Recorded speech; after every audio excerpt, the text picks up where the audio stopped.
Hello everyone, my name is Abhay Pratap Singh and I am from TYM. As we all know, TYM is a unique, innovative educational center in Kadgar, Muradabad. Here we simply simplify learning. तो आज मेरे discussion के topics हैं sets, कुछ important terms set से जुड़ी हुई और हम सेट्स को किन तरीकों से रिप्रेजेंट कर सकते हैं. So let's start the video. तो हम स्टार्ट करते हैं सेट्स से. Set is a collection of well defined objects. इसका मतलब ये हुआ कि वेल डिफाइंड ऑब्जेक्ट्स का अगर एक कलेक्शन कर दिया जाएगा तो वो एक सेट बन जाएगा. एग्जाम्पल की बात करें तो collection of reverse in India. India में जितनी रिवर्स हैं अगर उनका एक कलेक्शन कर दिया जाएगा तो वो एक सेट बनेंगी.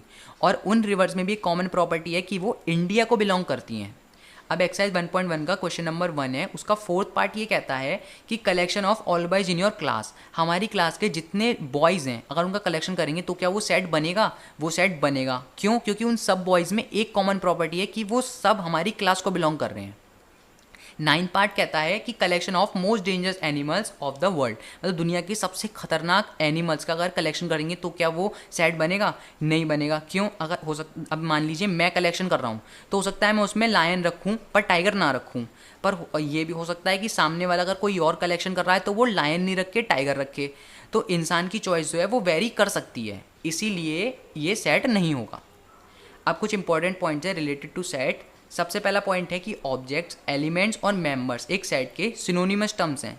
इसका मतलब कि ऑब्जेक्ट्स, एलिमेंट्स और मेंबर्स ये सब एक ही टर्म है. सेकंड पॉइंट कहता है कि सेट को हम कैपिटल लेटर से रिप्रेजेंट करते हैं.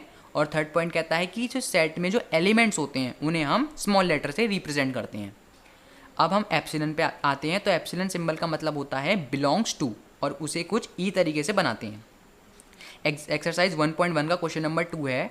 उसमें कहा है कि ए जो एक ऐसा सेट है जिसके एलिमेंट्स हैं 1 2 3 4 5 6 और कह रहे हैं कि अप्रोप्रिएट सिंबल लगाइए बिलोंग्स टू और डज नॉट बिलोंग्स टू का ब्लैंक स्पेसेस में. सबसे पहला पार्ट कह रहा है कि 5 क्या ए को बिलोंग करता है? तो 5 ए को बिलोंग करता है क्योंकि 5 जो है वो सेट ए के अंदर आ रहा है, तो हम 5 बिलोंग्स टू ए लगाएंगे. ई सिंबल का मतलब बिलोंग्स टू. और सेकंड 8 क्या ए को बिलोंग करता है? तो 8 जो है वो ए को बिलोंग नहीं करता है क्योंकि 8 जो है वो ए सेट के अंदर आ ही नहीं रहा है, तो 8 डज नॉट बिलोंग्स टू ए. अब कुछ देखते हैं कि क्या क्या तरीके हैं, मेथड हैं जिनसे हम एक सेट को रिप्रेजेंट कर सकते हैं. तो 2 तरीके हैं, रोस्टर फॉर्म और set builder form. Roster form क्या कहती है कि एलिमेंट्स को हम कॉमा से सेपरेट कर दें और कर्ली ब्रैकेट्स के अंदर बंद कर दें तो वो रोस्टर फॉर्म होगी. एक्सरसाइज 1.1 का क्वेश्चन नंबर 3 है, उसका सेकंड पार्ट है b equals to curly bracket x colon का मतलब सच दैट. तो हम इसे पढ़ेंगे x such that x is a natural number less than 6. मतलब x एक ऐसा नेचुरल नंबर है जो कि 6 से छोटा है. तो इसके एलिमेंट कौन कौन से आ जाएंगे? इसमें 1 आ जाएगा, 2 आ जाएगा, 3 आ जाएगा, 4 और 5 आ जाएगा. तो इसे रोस्टर फॉर्म में लाने के लिए एलिमेंट्स को कॉमा से सेपरेट कर देंगे और कर्ली ब्रैकेट में बंद कर देंगे. तो इसे हम लिखेंगे b equals to curly bracket 1, 2, 3, 4, 5 और इसे कर्ली ब्रैकेट से फिर बंद कर दिया. तो ये हो गई रोस्टर फॉर्म. अब दूसरा तरीका है set builder form. Set builder form जो है उसमें हम एक सेट की जो प्रॉपर्टी होती है या फिर हम उसे शब्दों में लिखते हैं.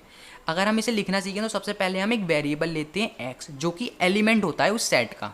उसके साइड में हम एक कॉलन लगाते हैं जिसका मतलब होता है सच दैट, और फिर हम एक प्रॉपर्टी लिख देते हैं उन एलिमेंट्स की, मतलब उन एलिमेंट्स में जो कॉमन प्रॉपर्टी होती है वो हम लिख देते हैं. अगर एग्जाम्पल से बात करें तो एग्जाम्पल 3 है पेज नंबर 4 पे, जो कि एक सेट दे रखा है हमें a 1, 4, 9, 16, 25 dash dash dash. Dash dash dash का मतलब क्या हो गया कि ये इसी पैटर्न में आगे चलता रहेगा. तो अगर हम इसे सेट बिल्डर की फॉर्म में लिखें तो क्या लिखेंगे? पहले हमें इसकी प्रॉपर्टी पहचाननी पड़ेगी. तो इसमें प्रॉपर्टी क्या है कि 1 का अगर हम 1 का स्क्वायर करेंगे तो 1 आएगा, 2 का करेंगे तो 4 आएगा, 3 का करेंगे तो 9 आएगा. तो मतलब ये इस परफेक्ट स्क्वायर है नेचुरल नंबर के. तो हम इसे लिखेंगे a बराबर कर्ली ब्रैकेट फिर x कॉलन लगाएंगे और फिर एक प्रॉपर्टी लिख देंगे कि x is the square of a natural number और कर्ली ब्रैकेट बंद कर देंगे. इसलिए हम और छोटे तरीके से लिख सकते हैं कि a बराबर कर्ली ब्रैकेट ऑन फिर x फिर कॉलन लगाया फिर लिख दिया x बराबर n का स्क्वायर, जहाँ पे n जो है वो नेचुरल नंबर के सेट को बिलोंग करता है. तो यही था सेट एप्सिलॉन सिंबल के बारे में. मेथड कौन कौन से मेथड हैं जिनसे हम सेट को एक रिप्रेजेंट कर सकते हैं. तो अगर आपको वीडियो अच्छी लगे तो लाइक करें, शेयर करें, कमेंट करें और हमारे चैनल को सब्सक्राइब करें. So thank you for watching the video.